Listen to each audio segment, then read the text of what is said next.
ഓണക്കാലത്ത് തിയേറ്ററുകളെ പൂരപ്പറമ്പാക്കിക്കൊണ്ട് ഭാവന സ്റ്റുഡിയോസിന്റെ ബെത്ലഹേം കുടുംബ യൂണിറ്റ് ആഗോള ബോക്സ് ഓഫീസിൽ സർവകാല കളക്ഷൻ തരംഗം സൃഷ്ടിക്കുകയാണ്.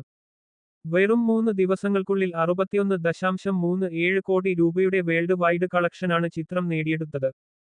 പ്രേക്ഷകരെ തിയേറ്ററുകളിലേക്ക് ആകർഷിക്കുന്ന പ്രധാന ഘടകം നിവിൻ പോളിയും മമിത ബൈജുവും തമ്മിലുള്ള മികച്ച കെമിസ്ട്രിയാണ്. ഗിരീഷ് ആണ് ചിത്രത്തിന്റെ സംവിധാനം. ജസ്റ്റിൻ, ആഷ്ലി എന്നീ കഥാപാത്രങ്ങളായാണ് നിവിനും മമിതയും ചിത്രത്തിലെത്തുന്നത്. ബെത്ലഹേം കുടുംബ യൂണിറ്റ് 61.37 കോടി രൂപയാണ് ഇതുവരെ നേടിയിരിക്കുന്നത്. അടുത്തിടെ പുറത്തിറങ്ങിയ ബെത്ലഹേം കുടുംബ യൂണിറ്റിന്റെ ട്രെയിലര് ഏറെ ശ്രദ്ധിക്കപ്പെട്ടിരുന്നു.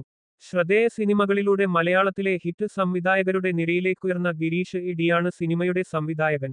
തണ്ണീർമത്തൻ ദിനങ്ങൾ, സൂപ്പർ ശരണ്യ, പ്രേമലു എന്നീ സൂപ്പർ ഹിറ്റ് സിനിമകളിലൂടെയാണ് അദ്ദേഹം ശ്രദ്ധ നേടുകയുണ്ടായത്.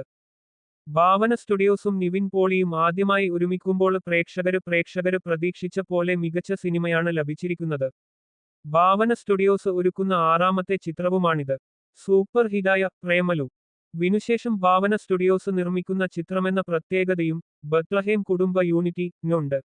ഭാവന സ്റ്റുഡിയോസിന്റെ ബാനറിൽ ദിലീഷ് പോത്തൻ, ഫഹദ് ഫാസിൽ, ശ്യാം പുഷ്കരൻ എന്നിവർ ചേർന്നാണ് ചിത്രം നിർമ്മിക്കുന്നത്. ഗിരീഷ് യും കിരൺ ജോസിയും ചേർന്നാണ് സിനിമയുടെ രചന നിർവഹിച്ചിരിക്കുന്നത്.